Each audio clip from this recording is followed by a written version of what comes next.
और मसूद खान साहब साथ ही मौजूद रहिएगा। इसी पर वकार खान साहब आपसे जानना चाहूंगा कि यकीनन ये एक इंडिया के लिए भी सुबकी का बायस नहीं है कि उनकी तरफ से अभी किसी को भी इस तरह मदऊ नहीं किया गया। यकीनन पाकिस्तान की ये एक सफारती महाज पे हर तरह से ये कामयाबी है कि सदर डोनाल्ड ट्रंप ने फील्ड मार्शल सैयद आसिम मुनीर को न सिर्फ मदऊ किया बल्कि 2 घंटे तक एक तवील मुलाकात रही और उसके बाद उन्होंने कहा कि ये तो मेरे लिए एजाज की बात थी। आई थिंक अगर कांग्रेस का भी स्टेटमेंट देंगे, भारत में पोजीशन बहुत ज्यादा लता रही है मोदी साहब को, बिकॉज मोदी के 2014 से देखें कंसिस्टेंट एफर्ट रही है to isolate Pakistan, to undermine Pakistan, खुदा ना खास्ता इसको टेररिज्म के साथ रिलेट करना। लेकिन पाकिस्तान ने तो मॉरल चांस दिया पहलगाम के बाद, एक रिस्पॉन्सिबल स्टेट था। आई थिंक जो रिस्पॉन्स मिलिट्री ने दिया है, मतलब army, air force, navy, strategic forces, पूरे दुनिया को दिखा दिया है कि किस तरीके से मॉडर्न वॉरफेयर में लड़ाई लड़ी जाती है। बल्कि इवन अमेरिकन आर फीलिंग के जो एयर कॉम्बैट था जिससे सीखा जाए। तो ये आई थिंक अल्लाह ताला की जात ने बड़े कम टाइम में इतनी इज्जत दी। और अक़वाम आलम में आप यहाँ पे वेस्ट एशिया में आ जाएं, आप अफ्रीका चले जाएं, आप even you go to non Muslim country South America में आपको इंडिया प्रदेश की सपोर्ट है, साउथ एशिया में बांग्लादेश, नेपाल।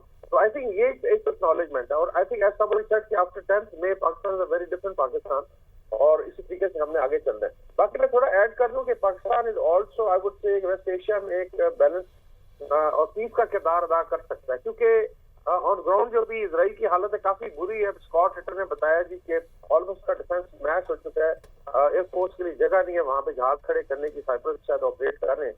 और आपने देखा भी ट्रम्प साहब की टोन आज थोड़ी डिफरेंट थी इन टर्म्स ऑफ पीस जो है, और मिक्स सिग्नल जा रहे हैं। पहले बड़ा रिटोरिक ज्यादा था और 48 घंटे तक वेट कर रहे थे, कहते शायद अमेरिका इस जंग में आएगा।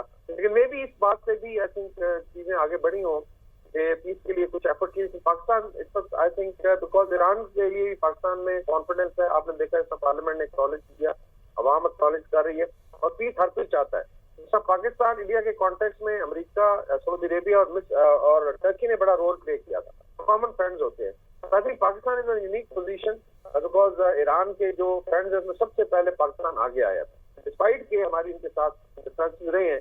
और पाकिस्तान ने शायद जिस तरीके से साथ दिया है, ईरान ने इस तरह नहीं दिया था, लेकिन हम कुछ जतला नहीं रहे, सिर्फ रिमाइंड करा रहे हैं जब आप हक पे खड़े तो पाकिस्तान में स्टैंड विद यू। तो I think this has been appreciated, और अल्लाह करेगा कि खित्ते में अमन के लिए भी पाकिस्तान का जो किरदार है वो सामने आएगा। और शायद अमेरिका ने महसूस किया है तो मेडिएशन होनी है, इस तरीके से कम्युनिकेट होना है, तो पाकिस्तान के थ्रू हो। मेरे ख्याल में ये चीजें भी स्पेकुलेशन एनालिसिस है कि डिस्कस नहीं होंगी। बाकी as far as interest of Pakistan concern जी वो प्राइम होना चाहिए, whether it is our friends, हमारे आर्यन ब्रदर्स हैं, चाइना है, मिडिल ईस्ट में है, हमारे नेबर्स हैं। भारत के साथ डेफिनेटली हमारी एक हॉस्टिलिटी है। और अगर भारत आज आप कह रहे तड़प रहा है और मैं कहूँ साउथ ब्लॉक से धुआं उठ रहा है, तो इसकी वजह यही है कि पाकिस्तान ने मिलिटरी, डिप्लोमेटिकली एंड पॉलिटिकली हमारी लीडरशिप ने बड़ा रोल प्ले किया है। इसमें वजीर आजम का ऑफिस है, प्रेसिडेंट है, फॉरेन मिनिस्टर है, हमारे डिफेंस मिनिस्टर है, बड़ा स्ट्रॉन्ग और मॉरल स्टांस दिया है। तो all told I think Pakistan. ये वकार खान साहब, ये जो हमसाया मुमालिक से धुआं निकल रहा है, थोड़ी सी बात इसी पर कर लेते हैं। मसूद खान साहब भी हमारे साथ मौजूद हैं। मसूद खान साहब, ये जो हमसाया मुमालिक से धुआं निकल रहा है, क्या इसकी वजह यही है कि सैयद आसिम मुनीर को बुलाया गया वहां पर ज़ोहराने पर, अभी इंडिया की जानिब से किसी को भी मदऊ नहीं किया गया? बड़ा इंटरेस्टिंग अभी यही सवाल पूछा गया उनके जसवाल साहब से, जो उनके एक्सटर्नल मिनिस्ट्री के स्पोक्स पर्सन थे। उनसे पूछा गया कि भाई हमारे किसी जनरल को कभी अमेरिका ने इनवाइट नहीं किया है, फिर मशर आसिम मुनीर को उन्होंने इनवाइट किया और वो परेड पे गए हैं, आज उनका वहाँ पे लंच भी हो रहा है। तो उस पर उनका जवाब ये था कि ये अमेरिका से पूछिए हमारे जनरल्स को उन्होंने क्यों नहीं इन्वाइट किया।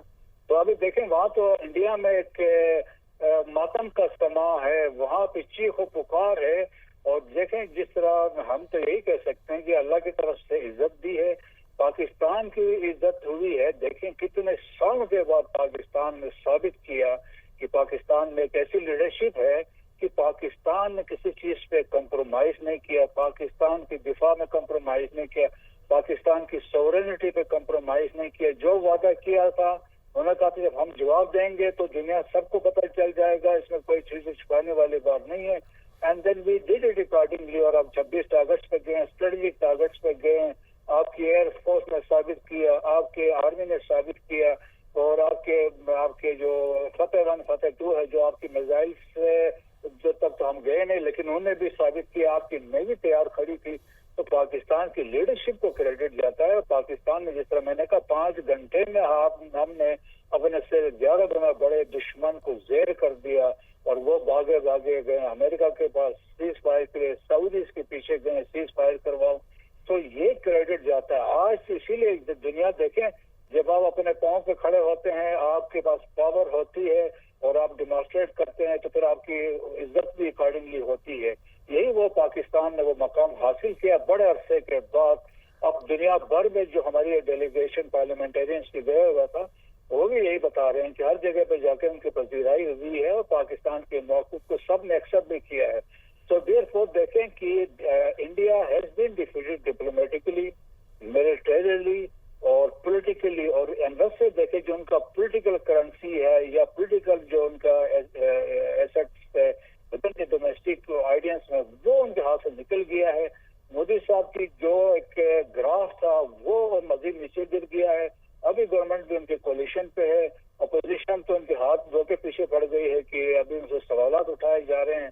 तो दैट्स वाई वो ये कह रहे हैं कि जी सिंदूर कंटिन्यू है, ताकि अगर वो कहते हैं कंक्लूड हुआ तो वो पूछेंगे बताएंगे कितना आप